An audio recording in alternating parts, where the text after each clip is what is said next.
That time again. Greetings and a lovely warm welcome to you. Thank you so much for joining us for this another edition of our Coaching Hour podcast. My name is Paul Rotherham, and as always, it's a pleasure to be with you, and an even bigger pleasure to introduce you to Mary and Mareka. If you haven't seen them before, they are my colleagues in Coaches Network South Africa, and the pleasure is even bigger as we introduce today's guest. I'm not going to do that though. We're leaving that up to the clever lady Mareka. Oh, thank you so much, Paul. I feel so clever. Today we have our first time guest, Jabu Msomi. She's an award-winning life coach and keynote speaker. She supports women and youth to shape their future by unleashing their inherent inner potential. She's a NLP coach, employee assistance program manager, as well as addiction counselor. Welcome, Jabu. It's so nice to have you on our podcast today. Thank you, Marka, for having me, and thanks to Mary and Paul. I'm looking forward to this wonderful conversation. Yes, we also do because I think we are all also passionate about following our purpose as we can. So we're going to talk about following your purpose against all odds. So that's quite an interesting topic, and I think important topic for everybody that's listening. But before we get into that, Jabu, tell everybody why and how you got into the coaching space. I actually get that question a lot, and I love it. So obviously, early in my life, I would say, I was always determined, that one day I'll be this person, supporting other people and doing great things. But obviously, as you grow, sometimes again, your path and your purpose is not clear until COVID, where I had so much time to actually do some introspection and just try to understand what is it that that I enjoyed and what is it that I could do. So I went onto the net. I was searching until I found life coaching, NLP, coaching, and I was like, this is what I want to do. From then there was like 2020 Yes. when I studied and completed my qualification in coaching. And then it was like exactly as we're gonna say, finding your purpose. Something changed, within me, and there was a big shift. And the most amazing thing was when I did actually a life coaching, as a course. I actually discovered a lot about myself, and I actually found myself and actually regained even my confidence, and the belief in myself. So that's how it started, and it's been now how many years? 5 years already, and it's the sky's not even the limit. So tell us, Job, a question that I get a lot from clients before we now get into, against all odds to follow that purpose. I still get the question so many times, how does one find your purpose? Some people really get stuck, to try and figure it out. What is your process, if I can ask you that? Marika, you mentioned a very important thing. People are feeling stuck. That's what I get also from, most of my actually clients. So I think it begins there when you feel like you're on this vicious cycle about your life. And you're feeling unhappy, for some you're employed or you're doing something, but there's that something within you that is saying, no, this is not enough. So it's important to, again, have a meeting with yourself to say, what is it that, I like? If you close your eyes, where do you see yourself? But also, sometimes it's not easy to find your purpose and your passion alone. Hence, you need to consult, you need support, you need to speak to people. There's so much information out there, as I was saying, that go into the net and say, even understand your personality, somebody that thinks like this and behaves like this. What can I do? Go around and read other people's stories and obviously get training and support, and for some people, I'd say you find your purpose, I'd say maybe right at the beginning of your career, if I may say so. What you're doing, let's just say you're a doctor or a lawyer, then you are happily ever after, But for some, it takes years, as I say, only at 39, I found my purpose, my real purpose. But also you realize that you will always know and you will always be yearning for this something right from the beginning. And then when you reach that point of really, really finding your purpose, your aha moment, you realize that every step, every journey was actually building towards, but you just needed maybe somebody to help you or to nudge you. Hence, we say life coaches are there to actually hold your hand, I'll say that, or be an accountability partner, but also to push you to the right direction. Would it be fair, Jabu, to say that our purpose can change in a sense? Because I love how you mentioned those who are lucky enough to discover their purpose early in life. And I'd like to believe I did. I knew at the age of 9 or 10 that radio was what I wanted to do. But here's the interesting thing, and without giving my age away, I've been doing radio for some 35 odd years at least. And in my experience, I don't think that my purpose has necessarily changed, but the world of radio has changed and how we practice our craft has changed. So, although I still feel that that is my purpose, and it's something that you mentioned the passion and your eyes light up and you become excited when you think about it, all of those things are still there.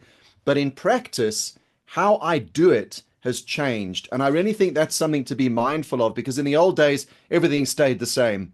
You got a job, you did that exact job for 30, 40 years, collected your gold pen and your watch, and that was your life. Where now I look at youngsters and I think, my goodness, you may find your purpose and discover what it is you want to do, but in the next 5 years, it'll be different. That's actually absolutely amazing. And it reminds me of one of, I'd say, my role models. I don't know if I should mention his name, but the Gift of the Giver's founder. So he shared a story openly that, obviously he had always known that he wanted to be a doctor.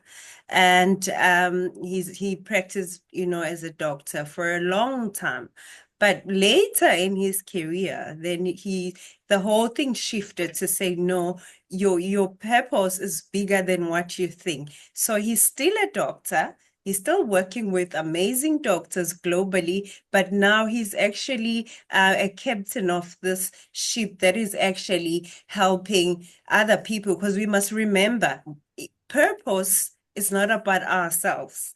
Purpose is about what are we doing? How are we imparting, our skills and our gifts and our knowledge to other people? That's the most important thing. And that's how actually I would, differentiate between career and purpose. Once you find that when you're doing something, I would usually say after a session, usually a group session, I'll be super exhausted, but my heart will be at peace. And, I would leave, when I go to bed, I'm feeling very peaceful. So I agree with you, Paul, that, obviously things evolve, we've got technology everywhere, but which is also evolving, as you're saying, even in your career. But it's just that purpose never ends. I want to say that it never ends. As much as you say you have arrived, one of my clients said, Jabu, do you feel like that now you have found your purpose? That's it. I'm like, no, it's bigger because I haven't traveled the world. My purpose statement says I want to travel the world and help other people thrive through life coaching and public speaking. I haven't been to half of the world, not even maybe a quarter of the world. So you see, the purpose is bigger than us. It's just for us to remember that we cannot like ring fence the purpose and say or pinpoint and say, now that I find the purpose, that's it. That's wonderfully put. I think time is an issue because we need time to have the space to discover our real purpose. And I was chatting to my wife just yesterday. In fact, she had to travel quite a bit further than she normally does. And she was just looking at everybody in their cars on the morning drive and then on the afternoon drive home. And we were just talking about how lucky we are in that we don't get cooped up in a car for 2 or 3 hours a day, where, yes, to some extent, it gives you a bit of free time to think. But generally, everyone's so busy on this hamster wheel and as part of the rat race, there's no time to even think about, am I actually happy in what I'm doing? Am I fulfilled? Could I be doing something else? What makes me happy? How can I make other people happy? I think the vast majority of people in the so-called civilized world don't even have those thoughts because there's no time. They just chase, chase, chase, chase, chase, chase. And oh, okay, it's another night. Go to bed, wake up, do it all over again. And maybe it sounds crazy to put it like that, but I really think that's how most of the world operates. Absolutely correct, Paul. I don't know if I can also, reflect on that, but you're correct. And I feel like it's something that we need to start actually enforcing, especially to our young people to allow them, I would say, enabling environment, that life is not about waking up, going to school, at their level, come back, life is not like like it's not like linear, if I may say. Life has a lot to offer, but we, especially even in corporate, we limit so many people that would actually find their purposes, if I may say, and also actually enhance the growth of the business by just allowing them to be themselves, and also offering an enable environment. So that is absolutely correct, Paul. And actually, once you find your purpose, I feel like, actually, as you are mentioning, you and your wife, I feel like, oh, I'm jealous because currently some of us, as you are saying, we on a back-to-back, a roller coaster, and that shouldn't be purpose. Purpose is all about, it starts with me. Remember, it starts with me, and then I'm imparting on the rest of, whether the people or the environment. But life, I think naturally, even by the creator, it was meant to be, let's live purposely, or purposefully rather. Yep. Jabu, you speaking our language. Thanks. Thank you And so the much, thing Mary. is, Appreciate that. it's our responsibility to uplift and teach, because what we know shouldn't stay with us. That's the purpose of coaching as well, is to impart the same knowledge that you got for your own self-awareness, and to do your best to share it. Mm. And That that's is correct, Mary. That is absolutely correct. And hence, I know a friend of mine was like, at some point she was like, we must stop with this pro bono stuff, where you feel like you need to gather, maybe young people and just impart knowledge without getting anything in return. But then I said to her, unfortunately, sometimes passion, does that to us, and purpose does that to us, where you feel like I have this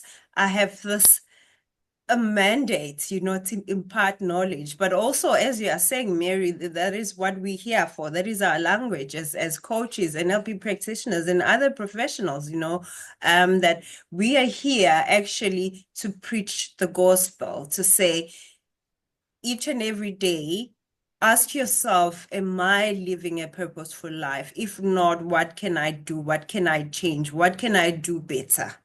Mm. Yeah, my wife always puts it so well. Sorry, Mareka. There are often things where we go together as a couple, and I really don't have much interest in being there. And I will say to her directly, I'll say, I really couldn't be bothered. I don't have the time. I've got 100 things on my to-do list. And Zena always gets it, or she expresses it so well. She said that very often it's not about what we are getting from an experience. It's about what we are enabling someone else to gain from that experience. So just by us being there, and Jabu, you mentioned the pro bono work, like, okay, what are we getting out of this? I think very often you won't even know. I think it won't become clear. It may become clear further down the line, but very often you can have an encounter or an experience and not even realize just how powerful your presence has been. You might not want to be there. You couldn't be bothered. We did a Coaching Hour podcast recently on showing up and how important it is to just show up. Be there. Even if you don't feel like it, just be there. Because the change and the ripple effect that can have very often is immeasurable. So yeah, I have Zena to thank for that attitude. It's not always easy, because I think we do get trapped in our own survival mode and wanting to do what we want to do. But very often it's not about us, not at all. To big up to your wife. What I know as you are. Wayne Hey. Dyer said something. You know Wayne Dyer, he was a very famous psychologist, and I think he was a professor, I'm not sure. He said it's not, we mustn't have the attitude of what's in it for me. Our attitude must be, how may I serve you? Yeah, that And is that's true. what you were saying, Paul. Yeah. It's similar. I'll have a toasted chicken mayo with chips and a mug of Milo, please. Different sort of service. Shem, I feel like America wanted to say something and we've been No, I interjected. want to come back to, because we're obviously now talking about our passion, and that is helping others and sharing, what we know. But for myself, or the people that's listening to this and struggling to find their purpose, something that I, often tell them is your purpose is not something that you have to go look for or figure out. It's something that you've always been. And many people really overthink it and overanalyze what their purpose is, because they think it must be this wow, amazing, profound, life-changing, world-altering type of, thing.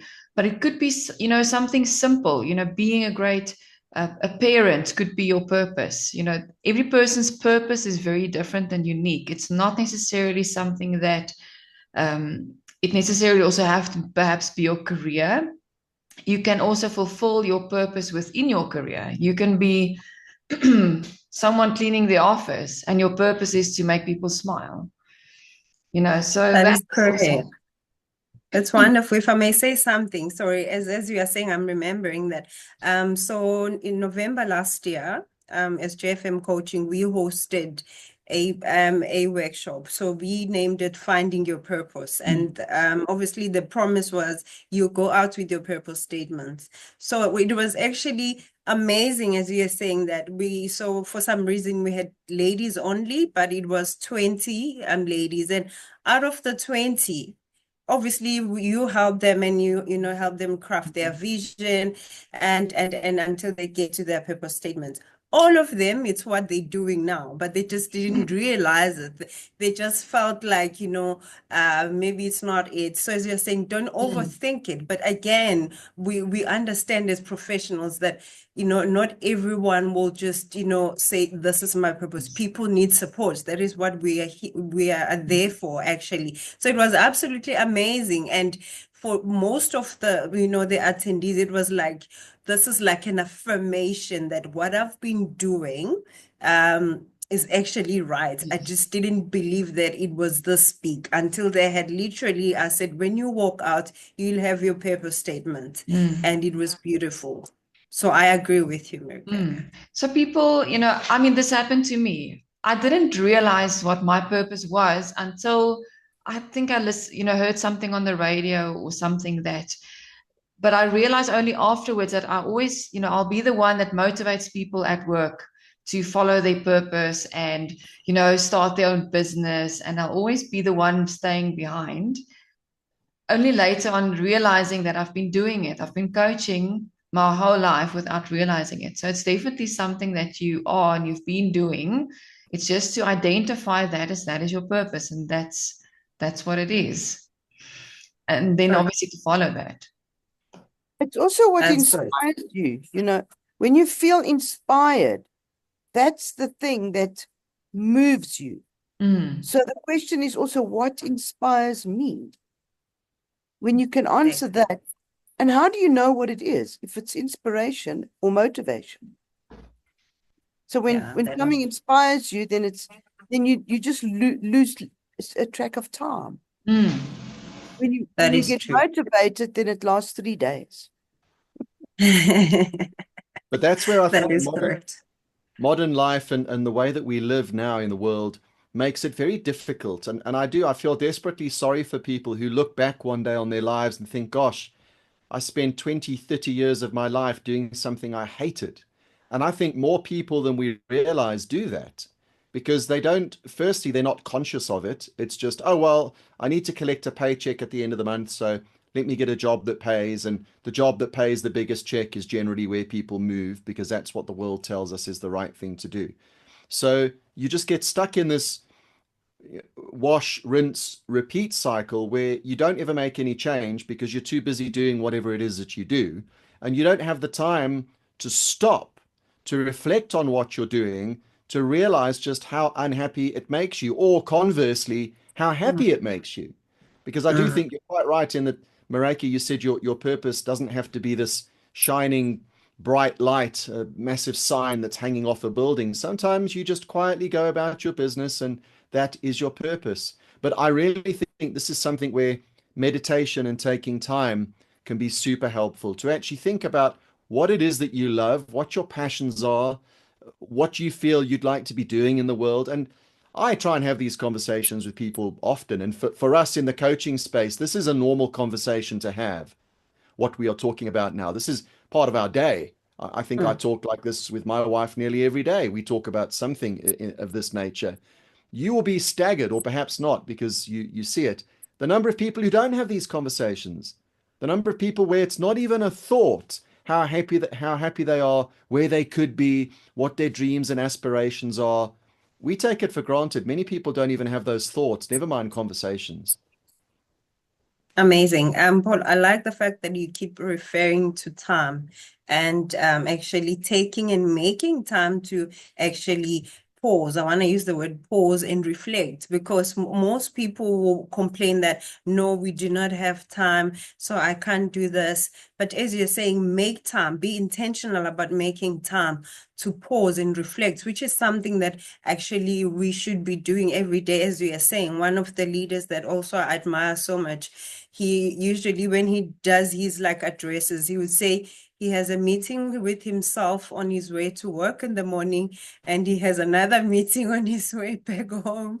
It sounds funny, but actually it's what we should be doing, because as you were saying, life is a roller coaster. So we spend so much time. Again, we speak about NLP. There's a lot going on in the mind. We forget the number one, but also we forget the purpose. Otherwise, we derail because we are not pausing. We are not making time to pause.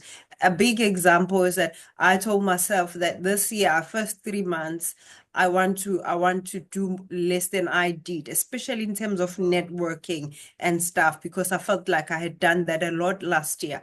And I've seen the benefits of doing that equally, in many ways. You get to spend more time with yourself, but also you recharge.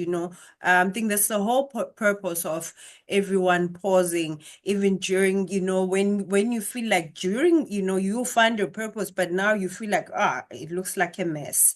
Just take time to pause again and, make time to reflect and make time to meet with other people to say, hey, this is where I am. Because believe it or not, you guys know, having found your purpose doesn't mean that you won't have any challenges and that life will be easy. So time, I want to emphasize on that, because I see, like I say, Paul has actually, I think, touched a nerve there. Thank you. Cool.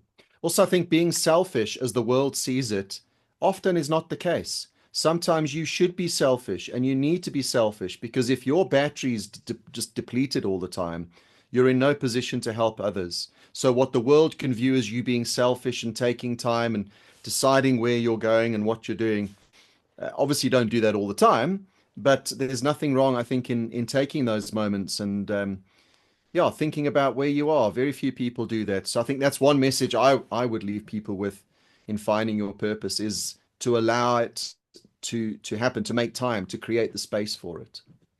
You were going to say something, Correct.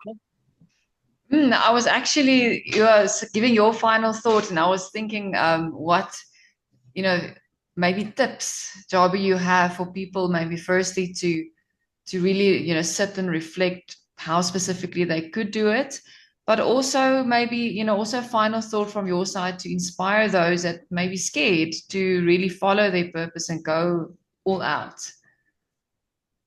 Okay, thanks. So first thing, I think we need to understand that following your purpose against all odds. It's not going to be an easy thing, but it requires determination. It requires perseverance and actually staying in your lane and in what you believe in. And also, I think it's important to have a clear understanding and purpose, and what drives you. I think, as Mary was saying earlier, you need to understand what is it that drives me, what is it that excites me, and that will help me stay focused and motivated rather. Sorry. The most important thing, believe in yourself, because believing in yourself goes a long way. And, as we get born and grow, a whole lot of things happen, socialization, and we tend to lose ourselves in one way or the other, or lose our confidence. But it is important that, part of finding your purpose is to actually believing in yourself and believing in your abilities. Yes, you will get support, but it starts with you, and also surround yourself with positive people. Mostly if you are sharing something, if I say to a group of friends, you know what, I want to be a billionaire by next year, they'll be like, say what? But you want people that will be like, yeah, sure, we believe you, but where are we starting? Who are we involving? That's a different mindset and mind shift altogether. So I think it's all about self-belief. It's all about, the community. It's all about determination and understanding that life is not going to be a straight line, even during the time of discovering your purpose. But just remember to, to always go inwards, pause, make time to reflect, and do not rush things and do not force things. But I feel like even the universe, when you are at a particular direction, the universe, suddenly it actually filters into what you want to achieve. So part of finding my purpose, I reclaimed myself. This is just a tiara, and I actually carry it wherever I go. I remembered and I was reminded that I was actually born a queen. So I go around and I'm a self-proclaimed queen, and because I knew that what I had was actually beyond, anyone's belief, coming from, a village and humble beginnings, it never defined me, and this is where I am, and I'm able to speak at any platform because through life coaching, through finding my purpose, I was reminded that I'm actually a queen. Wow. We have royalty on our show today. Hey? Doesn't happen very often. Blue blood. That's very insightful, Queen Jabu. Thank you very much indeed. To Thank Princess you. Rebecca and to Princess Mary. This is Prince Paul saying thank you. I think this is where we love and leave you for this edition of the Coaching Hour. All the contact details for Jabu will be on the post in the description. And of course, we encourage you to get involved, to chat, to open your heart, to reach out to us, to ask questions. And if you are in the coaching space and you are a coach and you would like to appear on the Coaching Hour, please make contact with us. We'd love to hear from you. As you've seen, if you've been following our journey over the last few years, we really have interviewed a massively diverse group of coaches from all walks of life, from right across South Africa, and in fact, even internationally. And we're always welcoming, and we extend our arms, our open arms to you to come and be part of this incredible culture that I think is exploding globally, the coaching space. So we're thrilled to be able to bring it to you here in South Africa. Thank you very much, Mary, Mareka, Jabu. Thank you once again. You spoke so wonderfully today, and we appreciate you giving up your time to join us on the Coaching Hour. From myself, Paul Rotherham, we look forward to your company in the next one. Bye for now.